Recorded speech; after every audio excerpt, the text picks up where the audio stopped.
acompañado. Al parecer, en Europa, algunos argentinos nos encontrábamos, como era lógico, con nuestras raíces.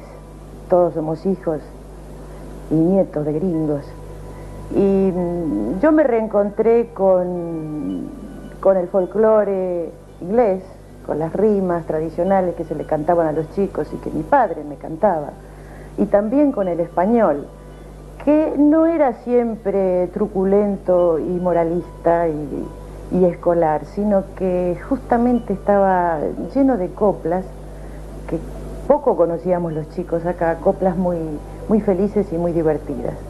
Y por eso quizás me puse a escribir para chicos, para recuperar ese lazo de alguna manera interrumpido con mis antepasados, recuperar dos lenguas, tanto la inglesa como la española, y además en ese momento yo estaba cantando folclore argentino y español, y estaba muy ligado a la literatura y a la poesía infantil. Folclore es la infancia de los pueblos de alguna manera, y sirve para que uno se esmere en encontrar un lenguaje sencillo, poético, comprensible para todos. Antes de la llegada de los europeos, la infancia indígena se nutría de la tradición oral, como los mitos mayas, como el Popol Vuh o leyendas aztecas y quechuas. Con la conquista se produce un sincretismo. Los relatos ancestrales se mezclan con el romancero español, las fábulas europeas y las historias traídas por la diáspora africana. Tras las independencias, los nuevos gobiernos necesitaban formar ciudadanos. La literatura infantil nace formalmente aquí, pero con un corte pedagógico, moralista y patriótico. El niño era visto como una pizarra en blanco, que debía aprender valores cívicos y morales. A mediados y finales del siglo XX, Iberoamérica atraviesa periodos de dictaduras militares, como en Argentina, Chile, Uruguay, entre otros. La literatura infantil se convierte en un refugio de resistencia política y metáfora libertaria. Con el regreso de la democracia, el cuento infantil se abre a la diversidad, los derechos humanos y la libre expresión. A mí me gustan mucho los libros para niños, o sea, siempre me gustaron en un sentido de disfrute de los dibujos, del disfrute de muchos cuentos. Me parece que a veces condensan cosas de la sociedad muy fuertes, porque bueno, pensemos que todos están hechos por adultos que quieren decirle algo a los niños, entonces que quieren transmitir algo o compartir algo con sus niños, y muchos que se conectan con su propia niñez, como en el caso de Roald Dahl, que muchas veces habla de que en la escuela a él le pasaban cosas así, o como en Matilda o lo que sea. Entonces se juegan cosas bastante fuertes en los libros. Primero, que la relación que uno tiene con los más chicos, si son de su familia, es muy fuerte, también de querer cuidarlos, ¿no? Hay un montón de libros que se basan en eso, en cómo cuidarlos, de que no les pase nada y cómo prevenirlos. Otros que para ser buenos, otros para ser... Bueno, todo eso indica como una presunción de a lo que hay que adelantarse esos libros, ¿no? Como mis libros también tienen que ver conmigo y con mis temas, pero yo los siento más cercanos, yo no siento que los tenga resueltos y que pueda decir, no, ahora tú, niño, no sé, lo mejor que podés hacer es no sentirte diferente de los demás porque todos son diferentes. Bueno, yo eso no, pero quizás en Secreto de Familia un poco yo me río de eso, de cosas que a mí a veces o sea, los temas son temas para mí universales, pero no es lo mismo hablar de eso con un niño que hablar de eso con un adulto que ya lo vivió y que ya tenemos un montón quizás con un adulto de experiencias sobre las que estamos de acuerdo o como un background, digamos, que hace que hay cosas que ya no deban ser explicadas. Eso es una diferencia en un libro para niños. O sea, vos estás hablando con alguien que está hace muy poco en el planeta. Entonces, hay cosas que no se pueden dar por sabidas. Y eso es un desafío también para el escritor. Porque las tenés que presentar de una manera que se entiendan y que sean coherentes y que las pueda entender cualquiera. Entonces, bueno, la literatura infantil, para mí la buena es para todos los que les gusta este tipo de libros. Tiene mucho que ver eso con el humor gráfico, con el cine, con un montón de cosas que a mí me encantan también. Y bueno, depende también cada libro, cada persona, a alguno le llega, a otro no. Yo ahora estoy haciendo libros mucho más largos, por ejemplo, me están saliendo más largos, no sé. Pero siempre tienen que ver con algo mío. No es que yo pienso es para un niño, no sé qué niño, o sea, quizás para mí como niña, pero no sé, nunca sé qué le va a gustar. Sé qué tipo de libros me gustan a mí y como si me comparo con esos, con todos esos artistas que yo te digo. Como hay cosas que me vuelven loca de la literatura que está hecha para ser compartida con niños, digamos. Poéticamente. Y también me parece una responsabilidad grande, en un sentido, o sea, igual que si lo hiciera para adultos, pero hasta quizá un poquito más. Porque, bueno, como que tiene que ser coherente, que tiene que estar bueno también a nivel gráfico. Es un lindo medio, digamos, es un medio muy interesante que permite eso, como mucha poesía, hay mucha vanguardia gráfica en este momento. Creo que es un momento bueno para el libro álbum.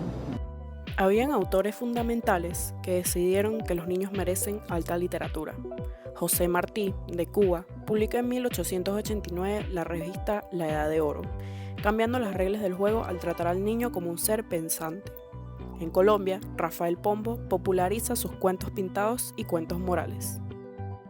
Sí eran rondas infantiles, pero además todas tenían un mensaje social en el fondo muy importante. Si no, fíjense en esto. Érase una viejecita sin nadita que comer, sino carnes, frutas, dulces, tortas, huevos, pan y pez. Yo creo que la ironía se encuentra y se cuenta sola. En el siglo XX, los autores se dan cuenta de que no necesitan importar mitologías. Se rescata el cuento criollo. Escritores de la talla de Horacio Quiroga publican Cuentos de la Selva en 1918, donde la naturaleza latinoamérica, ruda y viva, es la protagonista.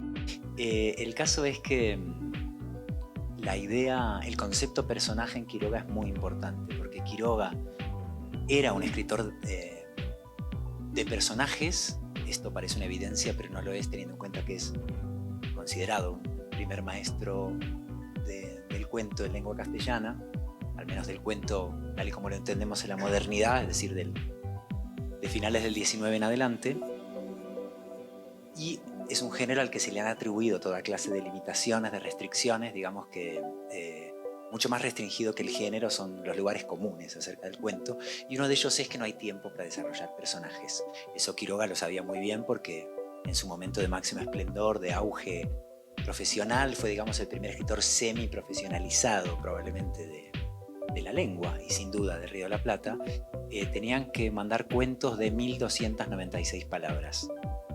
Es decir, que no solamente era cuento, sino un cuento breve concebido para ser impreso en una sola página de revista o de diario desplegable, ¿no? Entonces es notable, digo, que siendo tan consciente de esa limitación en su extensión, Quiroga le diese importancia al retrato del personaje, contraviniendo este lugar común de que en un cuento no cabe el personaje, que eso es para las novelas.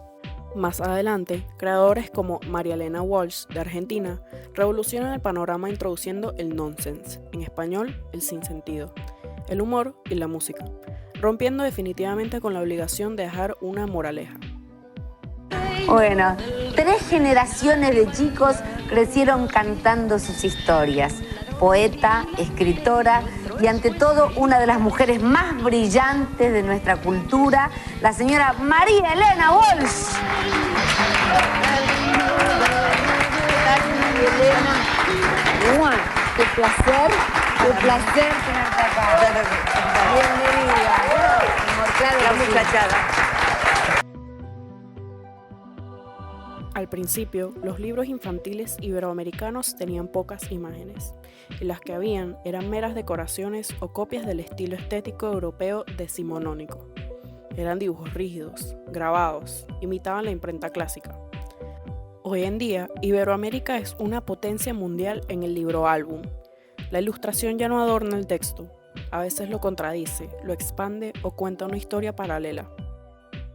Entonces es divertido también de pronto salir de una frase, pero llevarla con la imagen a lo literal y volverla a mirar. También lo hice con mi libro El Menino, que es también cuando tuve a mi hijo y que para mí era un misterio a descubrir, y como el describirlo como si fuera un ser de otro planeta.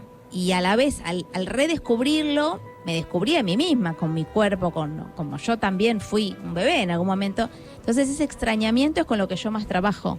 Y cuando trabajo con lo de otro, también trato de encontrar algo que ahí a mí me sorprenda. O sea, en el libro de Cortázar, yo empecé a encontrar objetos que me parecían que podía funcionar para hacer algo acotar o hacer una imagen al lado de ese cuento, porque y siempre a mí me sirve mucho lo de la secuencia, porque un ilustrador en un libro está jugando con lo que vino antes y lo que va a venir después, que va sumando, ¿viste? Como en una película, como en una novela. Sí, recontra. Entonces, en el de Cortázar hice un dibujo para antes de que leíste el cuento y otro después que lo leíste, que ya tenés toda la información y ya lo lees de otra forma y podés llenar huecos.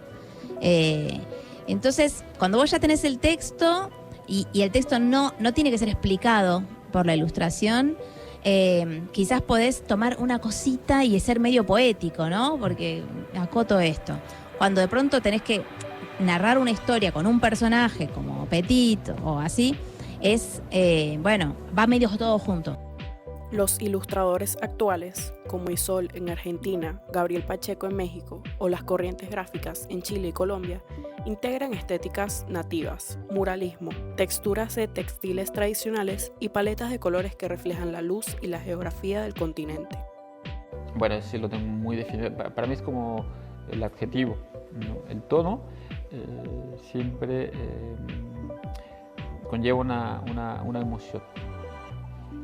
Elegir la textura y escoger una paleta de color te va a encontrar el adjetivo, ¿no? de todo un proyecto.